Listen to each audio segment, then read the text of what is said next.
Hello and welcome to the Retail is Detail podcast with your host, Jamie Hamer.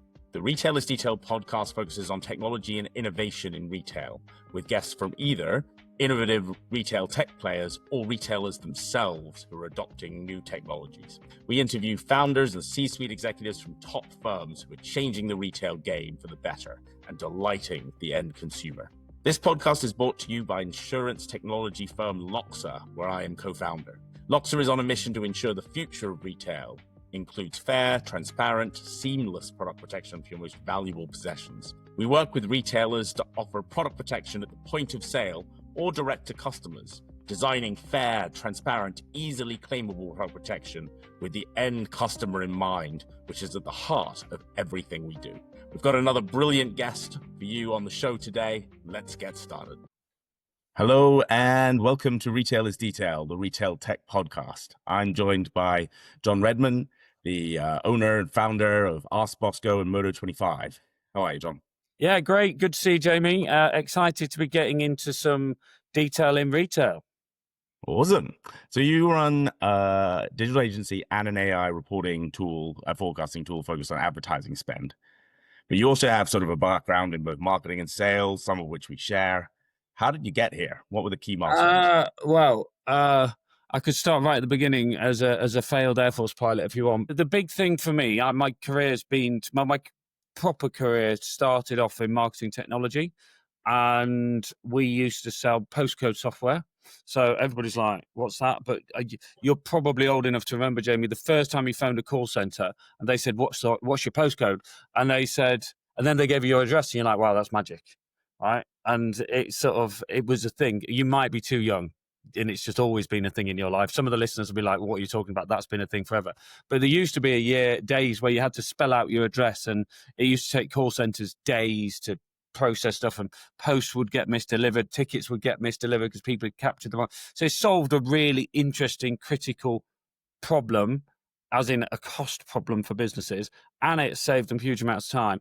And for me, it was a piece of software that marketing needed to improve performance, right? So this was back in direct mail, right? Direct mail days, or sending out catalogs or brochures or tickets or whatever. And it saved businesses huge amounts of time, meant they could either do more with less people or do more with the same number of people, or even do the same with less people. So, and I've always just been obsessed about technology helping marketing. And then I got, and also that business was called QAS, Quick Address, and they just had an amazing culture. And they had a really good recruitment policy. They recruited some amazing people, and it was just inspiring. And I always thought I'd love to create a business that's something, if it's half as good as QAS, it'd be an amazing business. And I met my wife at the business, so as a lot of my friends did as well, which is slightly strange. It was a bit like university with money. So anyway, roll forward, I then got into email marketing when email marketing was probably just a bit like spam. And then sort of e-commerce came along. I remember being in the boardroom at Debenhams once, showing them some software we had when we were doing the postcode stuff. And it was a piece of software where you typed in your postcode and it showed you where your stores were. And literally the board at Debenhams, because it was a big thing, they were going to put this thing, because they had a domain, but they had no website. And they were like, that's what the internet's for. It's so people can find our stores. Debenhams. Anyway, so we did a lot about in email. We did a lot. Then we got e-commerce started coming along, and we did a lot in like transactional email, retargeting email, all that sort of stuff. After a digital ski trip in the industry, the e-consultancy used to organise these amazing ski trips. I met some really cool people who were talking about SEO and PPC and all this sort of stuff, and I'm like, ooh, what? I sort of half understood what PPC was. Had no idea what SEO was. I was on this ski trip, and everybody was just talking about SEO. This is like the next thing. It's everybody. We all need to get good at this. There's loads of money in SEO. I had no idea what SEO was, and ended up getting out of email and joining a friend of mine who I met on this ski trip to help him scale his SEO agency and PPC agency. And there was about 7 of us above a Thai takeaway in North Leeds, and we grew that business to over 200 people in 3 years.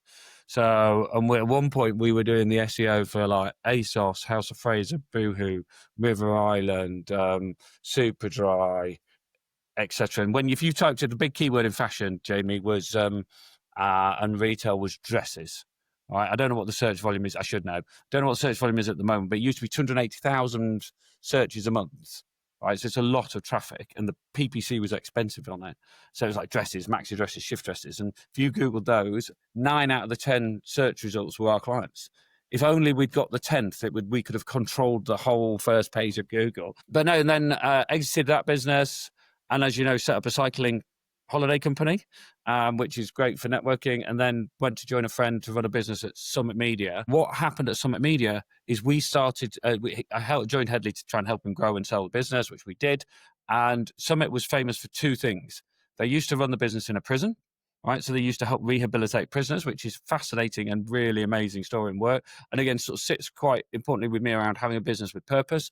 And then also they had this amazing technology that helped predict where to spend money. And when I was at Search Labs, I used to lose pitches to Headley all the time because Headley had this amazing, clever bit of technology. And I was like, it's not as good as it's made out to be, but it seemed to be. Yep. And he'd built this tech to predict where to spend money on Google Shopping for Argos. And it was an Argos at the time were their biggest client. They had Argos for 13 years. And it basically, Argos was spending two plus million pounds a month on Google, one of the largest UK retail spenders. Well, now Amazon pulling out the PPC market this week, they'd probably be the biggest. I don't know if they're still at that level of spend, but I just got obsessed again, and it got me back to that romance of technology and marketing, and how can we help retail and marketers with technology solve problems. I thought, this is solving a big problem, where to spend my money. Anyway, I said to Headley, we need to turn this into a technology business. And he goes, yeah, let's do it. Brand called Forecast. We started trying to sell it to people. And unless you were spending £2 million a month and had 65,000 products, it didn't work. So we had this like Formula One car when everybody actually needed a Ford Escort. Right, it just didn't work. Not enough data. It just didn't work. Not enough products. Not enough ad spend. So, but it got me thinking. Somebody needs to build something like that everybody can use. And the other thing we started seeing, Jamie, was everybody was in-housing bits of their marketing. So you had, especially in retail, because the margins are tight. You're paying your agency a lot of money, and actually, this isn't magic and voodoo anymore. Right, this you can learn how to do this. You can go to college and learn how to do this, and grads and youngsters coming into the business now, it's completely normal. They understand how the internet works, and they understand. They're natives. They understand all about this, and you can train them up. So actually, we started to see this migration of people moving in house, and I was sat there thinking, right, I need to build a business that's got some clever tech, has a really interesting purpose, but also maybe helps retailers and brands over time move in-house. Because what was happening, Jamie, which was scary, is people just sack their agency and go, right, we're moving in-house. Mm-hmm. And then they didn't know what they didn't know. So actually they didn't, because of the agency retailer relationship, there's this sort of smoke and mirrors, and there's this sort of, oh, I pay my agency, they do some magic in the corner, and then stuff happens and we sell more widgets. And we actually, when we were at Search Labs, House of Fraser went in-house, and it failed, and then they came back to us, and there's this sort of yo-yoing going on. And I'm like, I actually think having some of the execution work carried out in-house is probably the best thing for your business. But then there's maybe some of the more strategic thinking and learning that you're getting from the ad platforms or from the ad networks or from other clients, you might still need from an agency, but what an agency looks like is going to change. So anyway, this is a long way to get to where we're at now. But so I said, I've got to set a business up that solves, how do we help people in-house and solve these problems? How do we help people work out where to spend their money? And also a business that's got a bit of purpose about it and is a great place to work and people want to work at. So I was sharing this story. We were finished our earn-out at Summit. I was sharing this story on a boys' trip with a very good friend of mine, Bonamy Grimes, who was the founder of Skyscanner. And he's like, yeah, I get it. I never used to trust my marketing agencies. I used to get all these crap reports. That needs fixing. There's a whole world around which data are we looking at? What are the numbers? And there'll be people listening to this, and they'll be like nodding along going, yeah, I get 3 different reports from 3 different agencies, and none of the numbers add up. Right? They just add up. It's like, who's telling the truth? What's going on? And getting to that single source of truth is becoming harder, and because advertising costs. So anyway, roll forward. Bon said, it's a great idea. You're going to need some money. And I'm like, no, I'm going to grow the agency services side. And then I'm going to make loads of money doing that. And then we'll use that money to build the technology. And he's going, have you ever built an AI marketing platform before? No, but I've seen people do it. And I've got the bare bones of what we need to do. And I think I know who we need to recruit. And anyway, he invested. And I suppose, as they say, the rest is history. We've got over 300 clients using Ask Bosco now, mainly e-commerce, retailers. We're just about to launch something really specific in the Shopify ecosystem, fully native, embedded in Shopify. And fundamentally, what we do now is we help ambitious brands who want to take some or all of their digital marketing in-house on a journey to go in-house. And then we sit in the background as like an insurance policy. So if someone goes off sick or leaves or is on holiday, we can step in and help them out. But it's underpinned by Ask Bosco's AI marketing platform that basically connects all your data into one place, gives you beautiful unified reporting, benchmarks you against your competitors, and then predicts where you should spend your money. So, and that's the big problem I'm trying to solve is, where should I spend my next pound, dollar, euro? And it's like, I was talking at a conference yesterday, and Google did their annual results the other day. So if this will go out probably in September or whatever, but this is now end of July, aren't we, when we're recording it? Google's results. Google are making a lot of money, but everybody's saying that search is going down because of AI, right? Google's absolutely fine because they just put the prices up. When Google's not making enough money, they just put the price up, which then hits all the retailers, right? But the customer still wants cheap stuff, and it's costing us all more to make it, right, and ship it and get it delivered and get it from the factory to the warehouse. So it's retail's hard and marketing's hard. And if we can help people save some money, save some time, make better decisions, that's what we're doing. So, and the bit around the purpose, I don't know if I've ever shared this with you, Jamie. So when Bon and I were going to set the business up, he goes, we've got to link it. Because I met Bon on the Ride25 bike ride, right? That's where we met. I was struggling. I'm a fat lad. He came along and he helped me out on the bike. And when we got to like sort of setting up the business, he goes, we've got to do something for the charity. And the charity is an orphanage in Uganda. And I said, yeah, you're right. And so we said, yeah, well, we'll give a bit of the profit. We'll encourage the team to work with them. We'll do some bike rides. We'll do some stuff. And we were like, no, we've got to make it more of our core. So Modo is actually the name of one of the children at an orphanage in Uganda. And 25 links Bon and I together, Ride25. And then we were like, well, who would Modo go to for advice about the future and about what to do next? Well, she would ask Bosco, and Bosco is the name of the gentleman who runs the orphanage for us in Uganda. So it's all sort of tied together. And now we're sort of 40 people, head office in Leeds, over 300 clients, growing, trying to help people connect all their data, ask better questions of their data, have almost like this trust layer between agencies and brands. So our clients are both brands and agencies who work with brands. And then we support ambitious retailers who want to move in-house if they want to. That was a very long answer to your question. Sorry, I get a little bit carried away, Jamie. Oh, it's awesome, John.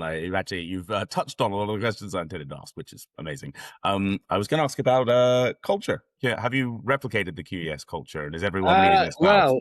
Well, I'd like to think so, but build it. So when I set the business up, the first thing for me, I've witnessed lots of visionary entrepreneurs grow businesses, and then as a general rule, founders aren't very good at detail and aren't very good at doing the do. They're good at, right, here's where we're going, but they might run out of fuel because nobody's checked the fuel tank. So they need someone to be checking the fuel tank, and they're just looking out the front window. And so one of the key things for me was finding a really good operator. And I had the pleasure of working with Abby Liddell when she was at Epiphany and I was actually doing email marketing. We used to share an office together.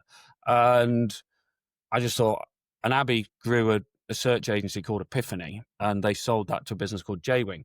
And I thought, I need Abby. I need an Abby in my life because I need somebody who can operationally run this business. So Abby joined the business as sort of like pre-day one. I said, if we're going to do this, we need to do it properly and we need to do it right. And we need to build a business that attracts the right people.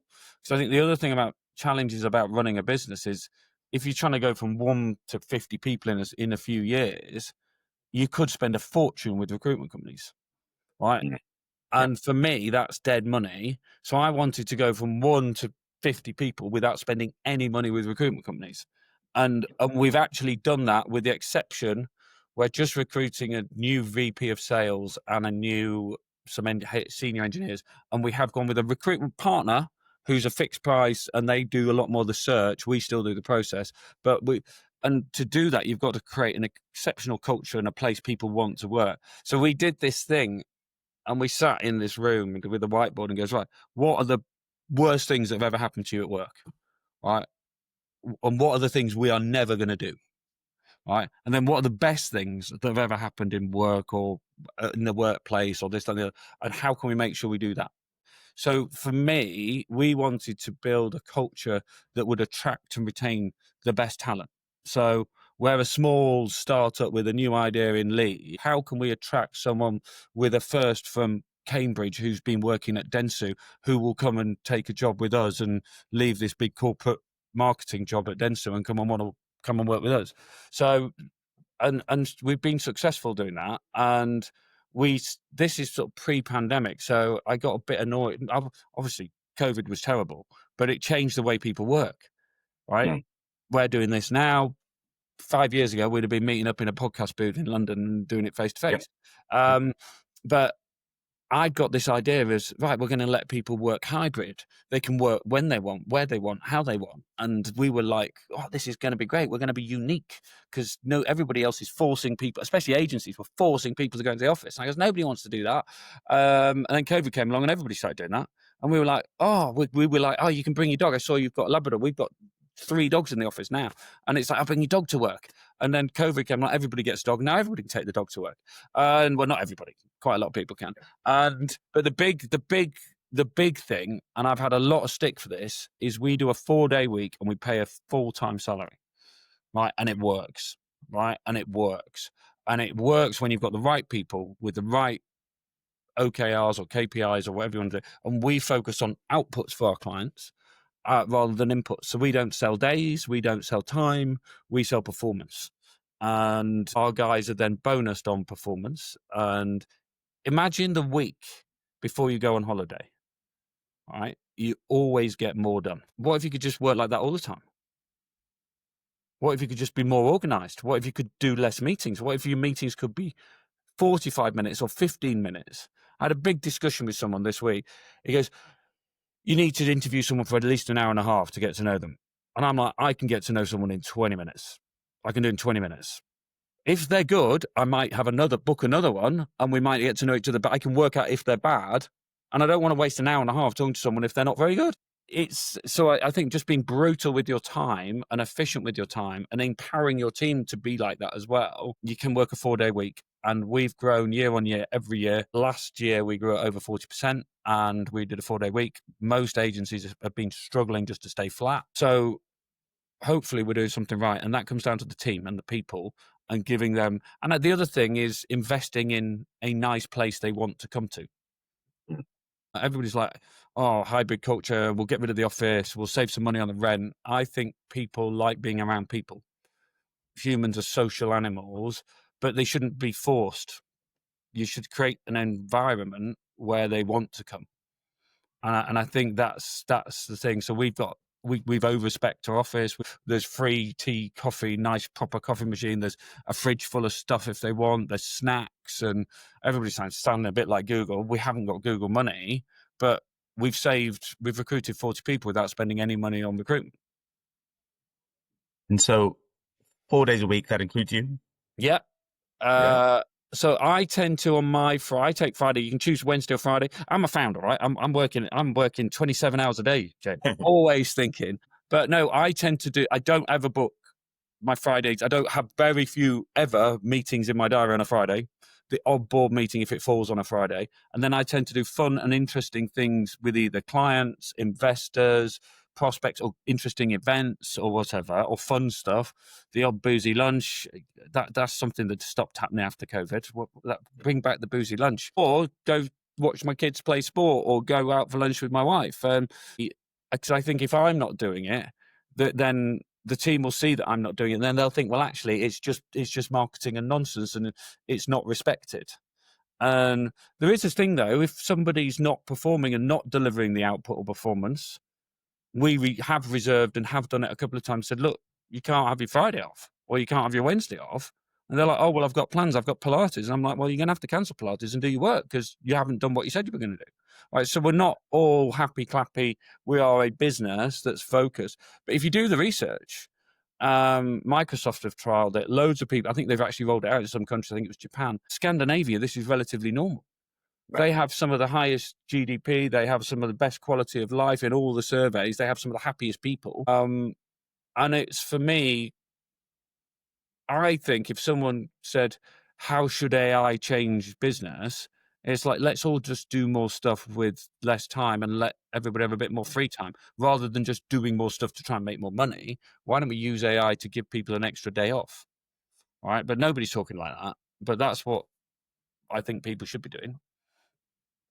And is that as a recruitment tool, this cultural difference, this 4-day week, has that, obviously you're based in Leeds, which, probably likely has its advantages and disadvantages, but has that meant there's you have no access to talent? disadvantages to being based in Leeds? Nope. It's a cultural capital of the world. You've clearly not been to Leeds recently. I lived in Leeds for a couple of years, but not recently. Yeah. Oh, no, it's changed. It's like, I'd say it's like Manchester sort of 15, 20 years ago. There's skyscrapers going up. Channel 4 have moved here. It's First Direct, and there's a lot of business going on in Leeds. But no, seriously, it is difficult. It's harder to recruit. A lot of the smart grads who leave college head to London, don't they?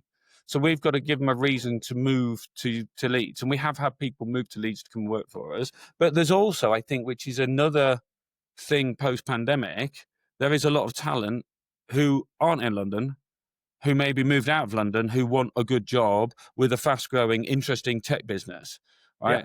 Yeah. The challenge I've been trying to, I've worked it out the other days. I wanted to find people who are originally from Yorkshire, who are in London, working in technology like ours, like SaaS, smart tech type technology, helping retailers, who originally from Yorkshire, but working a job in London and might want to move back to Yorkshire. Because there is a thing, when you get to a certain age, you have to make a decision. I either get on this hamster wheel in London and buy a house, or actually, rather than a 2-bedroom flat, I could maybe get a 4-bedroom house if I moved outside of London. And that's a decision people have to make, isn't it? And we're trying to find those people. We have found a way of finding them to try and encourage people. But we expect our team to want to come in the office 2 days a week of their 4. It's not mandatory. Most people come in once, twice a week. And then on the last day of the month, we do a company day. So today's our company day, the day we're recording this, and everybody's in. We will do a lunch and learn. We'll get either a partner or someone to share a case study or a story. And we provide lunch, and then we're all going bowling and stuff tonight. And that's every month, once a month, last Thursday of the month. It's also payday. So last Thursday of the month. So it's just, I think it's a lot of companies, I think, are forgetting about culture. And I think having everybody working at home all the time, is it that you're working from home or you're living in your office? Right? I sympathize with that. And I think with some, like you and I are of a bit of an older age, we've probably got a dedicated space where we can work at home. But most people 20 to 30 are probably living in some shared flat share, house share, whatever, young professional type setup, or living with their partner. And they probably don't have a study or an office, and they're probably working either in the kitchen or at the end of their bed. And is that good for their mental health? I don't know. So, but to answer your question, I do think it's a challenge being in Leeds, but there's a lot of smart people outside the M25. Yeah, awesome. Jumping back into digital marketing and tech. So you just named to the Beamer 100 2025. Congratulations. What's the thing about the digital marketing agency that everyone else on that list is getting wrong? How long have we got? I think that's a good question I think two main things. They sell time, not performance, right? Okay. Yeah. If you're a retailer and you've got an agency and you're paying a day rate, they will fulfill that day rate, whether or not they hit your targets or not.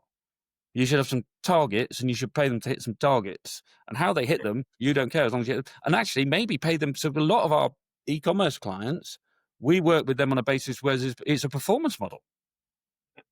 Right, and everybody's, well, you can't control the creative, you can't control this. Well, you can if you've got a good relationship and you can explain why crap creative doesn't help sell stuff. So they sell time, not performance. And then I would say the other side of it is around transparency and visibility and communication. And some of that is around reporting. So a lot of agencies are very, very quick at sending their invoices out. So the invoice will go out on the first of the month, bang, straight to the finance department. And again, retailers and people in the world will be listening to this going, yeah, we're really good at getting our invoices out. And your clients will be like, yeah, they're really good at sending invoices. They're really good at sending invoices. I don't want to be famous for sending invoices. And then, but they're not necessarily sending out the progress, the performance, the update, the comms as quick as the billing. So if you're an agency listening to this, I'm willing to bet if you analyze when clients churn, it's probably if you've sent an invoice and the performance is a bit shaky, and in marketing it is always ups and downs, things are happening, competitors are doing stuff that's it's not sunny enough, it's too sunny, it's raining, it's like it retails hard. They probably, someone from finance walks over to marketing going, are we getting good value out of these? And then someone in marketing, I don't know, I haven't heard from them. And it's like, well, one thing we did at Search Labs was we just made sure that they got their performance report before they got their invoice. And they had their monthly meeting and we knew what was going on. Everybody knew what was going on. Transparency and visibility between agency and client is still people. And also I think agencies are just, a lot of them are focused on see more new clients, more new pitches. And then it's like the pitch team goes out, does all the jazz hands, wins some business. And then it's like, right, they're in the corner. They're signed up now. Let's go find another one. So I suppose it's and that's one of the reasons we wanted to build Ask Bosco, was put this sort of layer of transparency and visibility so everybody's looking at the same numbers. I've sat in meetings, Jamie, with clients where we're talking about one set of numbers and they're sat and they say, we haven't seen those numbers. We haven't got those numbers. That's not what we see in our till. And you spend half the meeting explaining why the numbers are right or wrong. And then that just breaks trust. So I think transparency and visibility, and a lot of that is around when you do your reporting, creating that trust with your client, but also stop selling time. And I also think in the future, there's a third one, sorry, I know I said I wasn't going to do two. There's three, is I think we need to be selling brain power and strategy, not doing, right? Because they're going to be doing the doing in-house with lower paid people, or AI is going to be doing the doing. But AI can't come up necessarily with the creative thought leader vision and strategy yet. And there's a very good friend of mine who has a creative agency, and he's severely dyslexic, can't read or write, right? So he came to see me in Leeds, and he's like, can someone meet me off the train? And I'm like, why? And he goes, oh, I can't read the signs. And I can't work my phone, right, at that level. And he has one of the best branding agencies in the country called Steve Edge Design. And he like works on creative. He's phenomenal. He's hilarious. Also visionary. But his whole thing is nobody's creating a dyslexic, autistic, ADHD AI. Right? So humans' brains sometimes don't work, which makes them special, which makes them do things that aren't logical, but are amazing. I do think a human in the loop with all of this going forward is going to be important. But going back to that third point is thinking and strategy and vision, not just execution. Because I think selling execution is going to become commoditized or automated or AI'd at some point. Well, I hope they don't come after our ADHD. Yeah. So you created Ask Bosco to solve this triangle of mistrust, right, between brands, agencies, ad platforms. Who has been the worst historically in terms of breaking that trust? Ad platforms.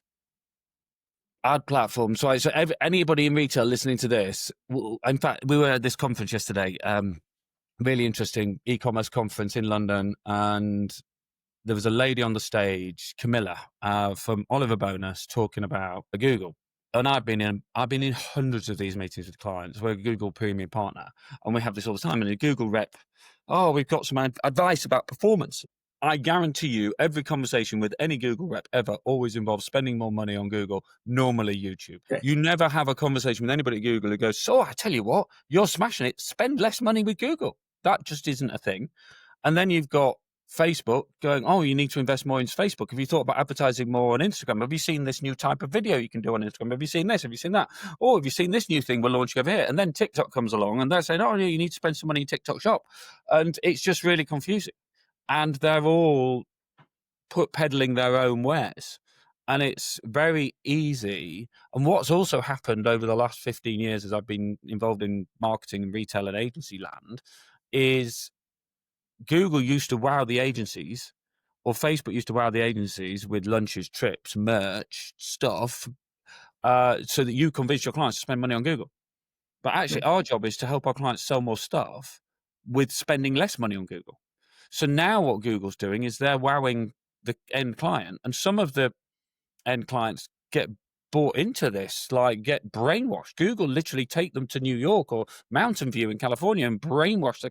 And then the clients come back, oh no, we need to do this thing on Google. And I know you've told me it's not the best use of my money, John, but I really want to do it. And they've just been completely brainwashed by Google. So we are still a Google partner. It is a thing.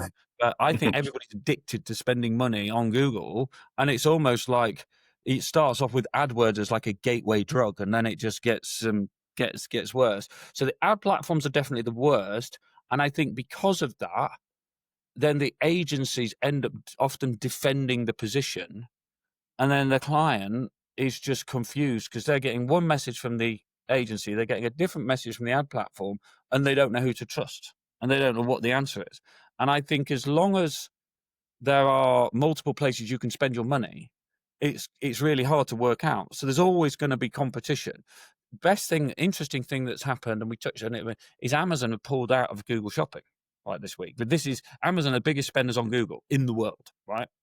They are Google's biggest ad customer, and they've decided.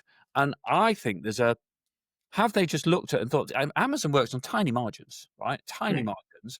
Although they charge you money to list it, they charge you money to sell it, and then they charge you money to ship it. So they're not. But they make very little. They make money from selling technology, right? Not from delivering stuff in their vans. But Amazon have pulled out of Google.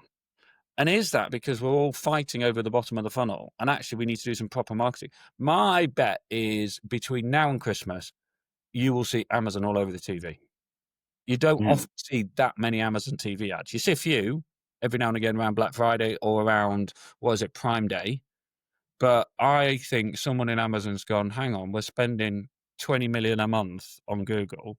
What else could we do for 20 million pounds? And actually, our SEO ranks pretty well. And if most people, like how many times in the last month, and this is the challenge retail faces, have you just gone straight to Amazon to search for something and bought it, and you didn't even do a Google or ask an AI or do some research because you think, right, it can be there today or tomorrow. And it's not actually, the stuff on Amazon is not the cheapest anymore, but it's the most convenient and it's the easiest. And you're paying for convenience and ease and knowing it's going to turn up.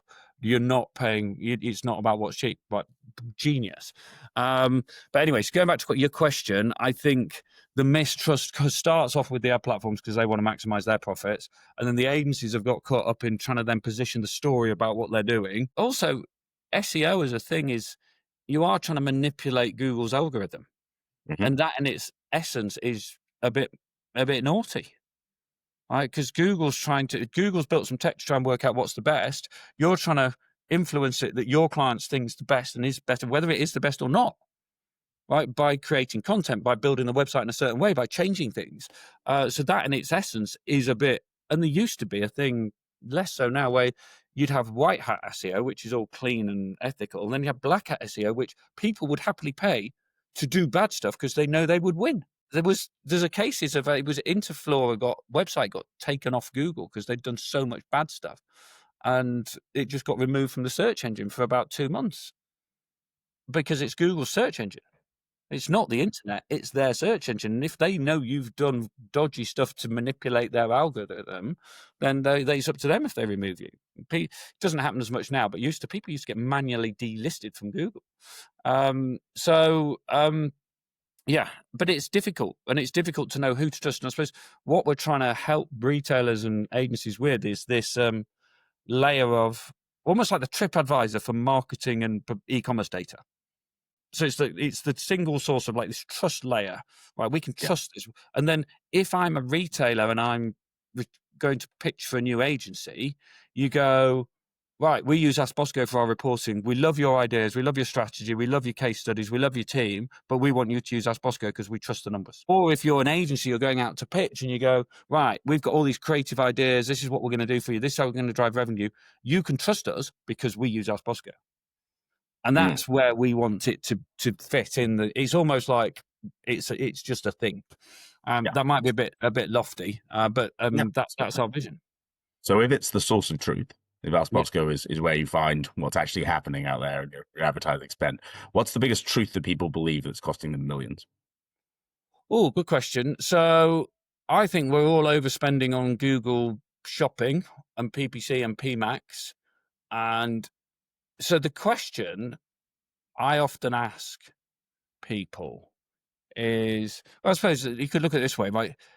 In retail or e-commerce, 3% conversion rate is a good conversion rate. So if you're spending £100 to get £3, £97 was wasted.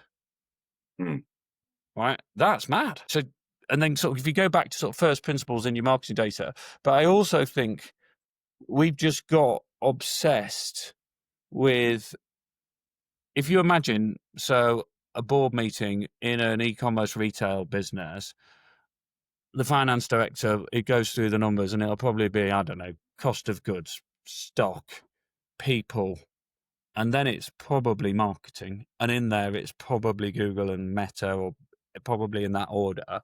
But nobody's questioning, is that the right amount of money we should be spending with Google? It's almost like the white elephant in the room. So if the finance director asked the marketing director, how much money should we be spending with Google? They would probably phone the agency. The agency will go, oh, we'll just double check. We think it's right. We'll double check with Google. And a lot of it, have they mathematically, with machine learning and AI, worked out how much money should we be spending with Google to sell our spotty shift dresses in peak? Google might be slightly biased, right? Oh, maybe. And yeah, it's a bit like, and things like PMAX, right? So we are, as an industry, giving someone some money and spending it on Google Ads, and then we're using Google Analytics to tell us if it worked. Right? It's like putting the kids in charge of the sweet shop. So, and like, there's a whole separate project that the ISBA are doing to try and actually validate, if you paid for an ad impression, did you get your impression? Right, so if you could, how do we actually know that we got 10,000 impressions from Facebook for an ad? Well, Facebook tells us, but how do we actually know who were those impressions? Right? But everybody just takes it as read. Right? Whereas in the olden days, if ITV said, I'm going to put your ad on at Coronation Street at 7:30 on a Wednesday, you could turn the telly on and you could see it, and you knew how many people watched Coronation Street. So it's really interesting around all of that trust. But fundamentally, I think most people are overspending on Google. It's inefficient, and they probably haven't done a proper audit in a long time. And they probably just accepted that's what we need to do because that's what everybody does, because that's just a thing. Right. But I would scrutinize it and maybe turn it off for a little while, see what happens. Right. But nobody's got the courage to do that. So but apart from Amazon have just done it. Why have they turned it off? Is that going to encourage other brands to turn it off and actually look at other channels, or look at new channels, or look at actually building their brand and further up in the funnel? So TV might be the new SEO. I think Google AI mode is going to be the new SEO. And how do you get yourself visible in Google AI mode? And have you invested enough in your brand, in your content, in all of that over the last 5 years, 10 years, to make sure that when someone types in, so I'm trying to buy stuff to do with some bikes, and you just researched 165 websites for me. That's a day of my life. And also everybody say, yeah, but it's wrong, you can't trust it. Well, you can't trust Google anyway. How do you know that they're the best websites? Because you've got SEO agencies manipulating it anyway. And then you've got Yeah. ads where someone's just paying to be at the top. So you couldn't trust, so everybody can't trust AI. Well, you arguably, could you trust Google? Because it's either pay to play. That doesn't mean they're the best. That just means the ones that are willing to pay for your traffic, or they may have manipulated their website to give a false impression that they are the best. So I think the whole trust thing's bizarre, and it will just come down to user behavior. And people will just get used to going to Gemini first, or Claude, or Perplexity, or whatever their Grok, or whatever their AI of choice is. And I, for one, I'm probably biased because I'm in this world. I use Gemini more to find information now, and I just take the answer as written. You don't even check, and that's dangerous. But then you took the top thing on Google as the best, clicked it, and probably bought something. That wasn't right either. Yeah. Right. We So had Sal Mohammed of Langsync on the episode last week, and he was talking about large language model optimization. And obviously, having built a 200-person SEO agency, is LLMO a new thing? And is that something you're looking into with Modo? yeah. Well, it depends. I think it's just good, proper content. Fundamentally, and this is the bit everybody hasn't got the head around. Where's the LLM getting its information from? Google. Depends on the LLM. It's probably the internet. The internet. And it's not walking around doing surveys in the street, right? It's getting it from online content. So if you've got good online content that links back to your website, that represents your brand, that tells a good story, that's insightful and interesting, you will appear in the LLM. So this is about good quality online content writing, promotion, distribution. Well, that's what we've been saying about SEO for 15 years. But there is a whole world of wizardry where it's the emperor's new clothes, and everybody's very excited about, you need to do GEO or AI. There's about 10 different acronyms now for basic SEO for LLMs. But fundamentally, good, solid, technical website, super fast website, super quick user experience, get people to what they want to read when they want to read it, or what product they want to view. And if it works for the user, it will work for the crawlers, whether that crawler is OpenAI or Google or Anthropic or whatever it is. And also have your content about your brand on other places that isn't just your website. So I do think there's going to be a resurgence in link building. I think there will be a resurgence in unethical link building, because have OpenAI and Anthropic and everybody else got the same knowledge and experience as Google as to spot an unethical link or a genuine link? Right? Links have always been a thing around, well, if 10 sites link to that bit of content, it must be a good bit of content, so we'll bump it up Google. Right? So everybody used to just buy links to trick Google. Right? That was an industry in selling links. Right? There's a whole industry. So there will be some shady practices appearing, and then that will make the experience isn't as good, and they will have to clean up their act. But I'm probably over exaggerating that. But to answer your question, I think good, proper content distributed well that links back to the original source. But you need to be probably the people who might. This is probably the moment for online PR properly done. Proper PR. PR is getting picked up by the LLMs. Right? Get yourself on the news. Get yourself in all the newspapers. Do something creative and interesting and different, and have a technically super well built, super fast website. But yes, it is a thing, and there are a lot of people talking about it. We obviously sell an AI search package at the moment because that's what people want to buy. Right?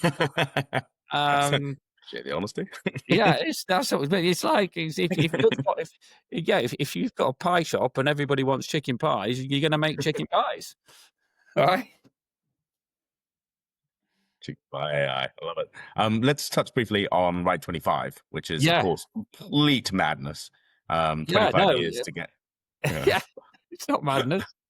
I'm joining for a leg this year, and hopefully. No, you're cycling all the way to Sydney, Jerry. I'm cycling all the way to Sydney. I'm extremely nervous about all of it. But tell me, so this marathon mindset, getting 100 founders together, doing London to Sydney in 25 years, what inspired it, and how does that marathon mindset affect the rest of you? There's probably the politically correct view, and then there's the truth. I think Rob Hamilton, who's also who set Ride25 up with me.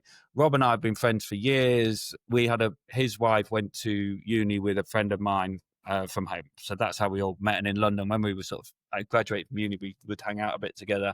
And Rob and I were always in the corner going, "How can we make money out of this internet thing?" And anyway, he was just in the process of exiting and selling his business, which was Instant Offices. Instant Offices was like the finder property for office space. Anyway, did phenomenally well, scaled it all on his own, bootstrapped it. Really great story.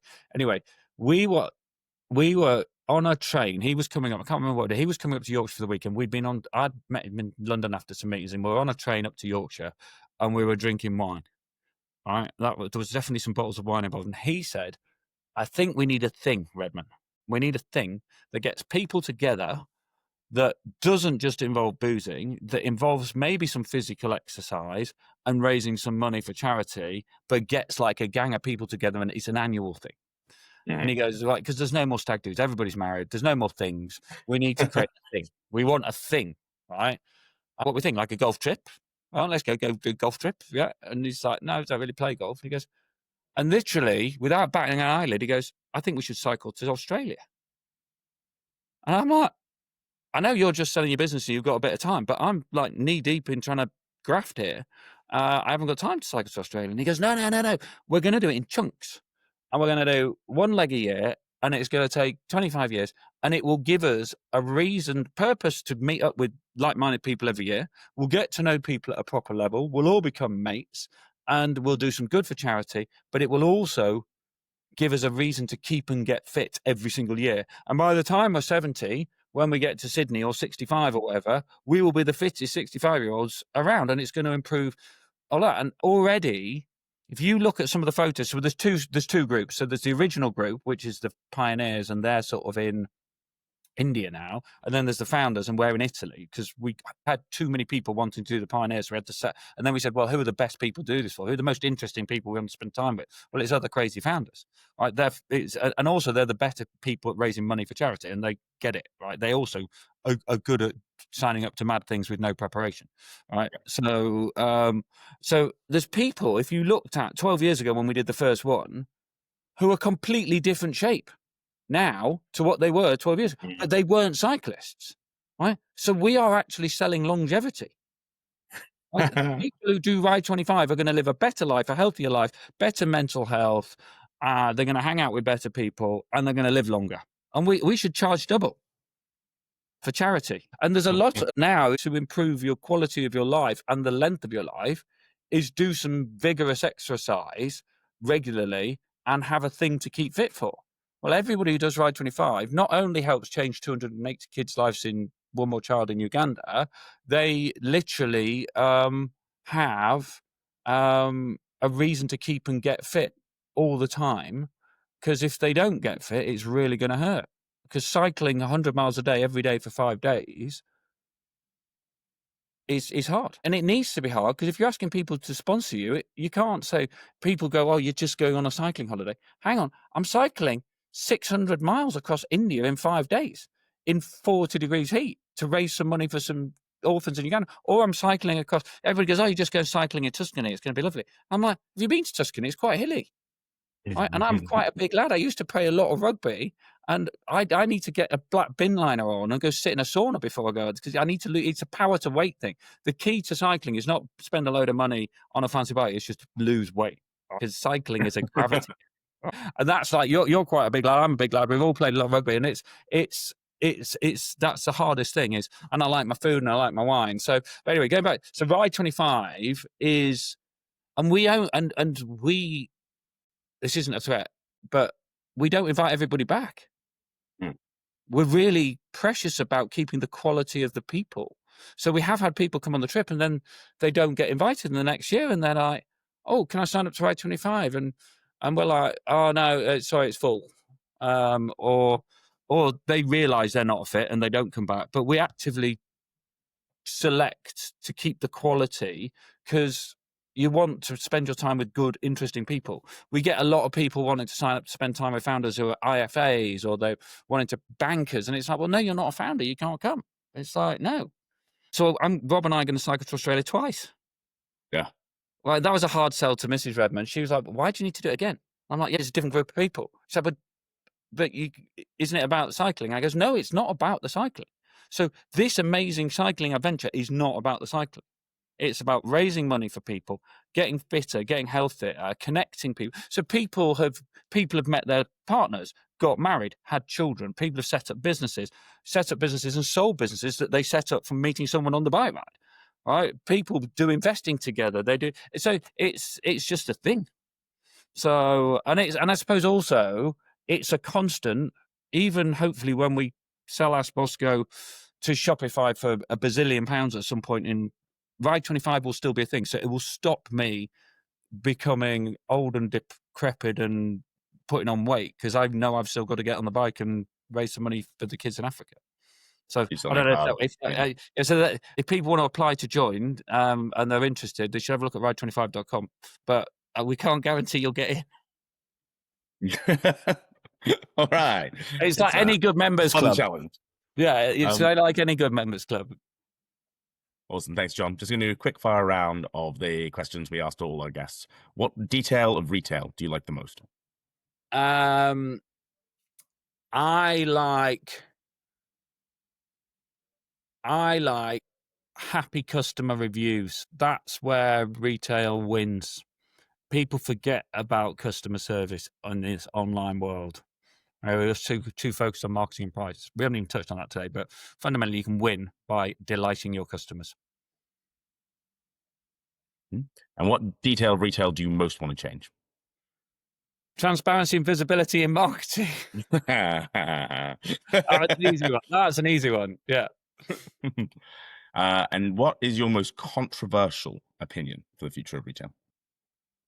Prediction, rather. Right. Okay. People, there will be retailers that come along in the next couple of years that won't even have a website and will sell more stuff online than you. Well, what will they be using instead? They will just connect their warehouse to some sort of AI, and you won't even buy stuff from a website. I will talk to my phone and I will say, I want a pair of size 10 on trainers, black and white. My AI agent on my phone will go away, do the research, find what's available, find the best price, know when I want it delivered, know where I want it delivered, and my AI agent will talk to the AI agent of the warehouse or website, but it might not even have a website, and they will just sell stuff and I will just buy stuff. And I won't ever go to that shop. That's both scary and sad. But the reason Amazon wins, go and have a look at Amazon's website. It's atrocious on modern day user experience, but they're scared to change it now because we've all got used to how it works. But in modern day design principles, it's terrible. But actually, you're paying for convenience and reliability and trust and deliverability. So if I'm buying a specific brand of trainer or clothing, I don't really care where I get it from. I know lots of multi-brand retailers will be really upset about that. I'm sorry, but if I'm buying Levi's or if I'm buying Replay jeans or On trainers, I know I'm buying into that brand. That's the brand I'm buying into. And I want it in the right size, at the right price, as quick as possible. Yep. So I want it conveniently. And I don't want to spend hours and days and weeks trying to find it. Right? Which is why Google Shopping works or worked. We're going to see an evolution like we did with Google Shopping in AI commerce. That's what it's going to, I don't know what, we need to come up with a name. But there will be stuff we buy and there'll be retailers who don't even have a website selling stuff, who might sell more stuff than other. And I think people need to be thinking about how they connect MCPs between different agents and how can they open up their inventory so that OpenAI or Anthropic or whoever can service their inventory when this comes. They need to be having this conversation in the boardroom now, but nobody is. Well, not many people are. And what is your craziest story working in or selling to retail? Oh, I've got loads. My Debenhams one's quite funny. Well, I suppose I actually talked at a conference years ago about the future of e-commerce. And I said, e-commerce is going to be really good for selling books and selling CDs. This is how long ago it was. And I remember saying, but nobody's ever going to buy a pair of shoes online. How ridiculous is that? Right? Because you've got to try shoes on, you've got to walk around. Some of our biggest clients are shoe retailers who sell millions and millions of pounds worth of shoes. I haven't bought a pair of shoes from a proper shop probably in the last 4 years. I get them sent home and I know what size I am. Right? So that was a ridiculous story of my own to share. I suppose the other one was, and this is, I when we were at Summit, we helped car retailers sell cars online. We helped build the first website to sell cars online. Everybody said nobody buy a car online, and I said, and this is after I'd got over the shoe thing. I realized I was wrong, and I said the only reason nobody's buying cars online is because there isn't a buy now button. The worst experience of buying a car is the car salesperson. That is the worst experience. We did some actual qualitative research of female car buyers who had money and wanted to buy new cars. They would prefer to buy a second-hand car privately, even though they could afford to buy a new one, because they didn't like the experience of buying a car. Right? We launched Peugeot's website to buy cars online, and half the board said nobody's going to buy cars online. The other half were really excited. And within 10 minutes of launching the website, someone went online, bought a car at list price because there was no discount. Right, bought a car. They added a load of optional extras. They selected their finance. They got proof of finance, and they bought the car. And it was somebody that wasn't in any of the Peugeot databases. It was a brand new, net new customer. Right, and it's just because of the history of the way it's set up. And everybody goes, "Oh, it's automotive. It's not retail." No, they're just selling cars. It's retail. That whole shift, and now, I don't know if you've had the Tesla purchasing experience. You can only buy a car online at Tesla. You can't buy it in the showroom. If you go into the showroom at Tesla to buy a car, they say, "Oh, have you got your phone? Get your phone out, log into your Tesla account, and just press buy now." Right? And there's no discount unless you're buying a used or damaged Tesla. There is no discount, and Tesla sells all their cars globally on Shopify. They retail cars. Right, and there's no dealer, and there's no distribution, and there's no reseller, and all of that. So I think that sometimes history isn't the best predictor of the future. You've got to have some vision. We're going to get disintermediated so the customer can get the best. Yeah, there's like, do you need car dealers? I don't know. I reckon when I bought my last car, I knew more about the car than the car salesperson, because I'd watched so much content. I'd read so much about it. I'd watched hours of videos of random people on CarWow getting in and out and test it. And it's like, I don't even need to test drive it because I feel like I've already driven it. I'm a sort of early adopter and quite trusting about all this sort of stuff. So, but yeah, hopefully that was a useful answer. It's great. Thank you, John. Appreciate you coming on the podcast. Thank you very much for having me, Jamie. It's been excellent.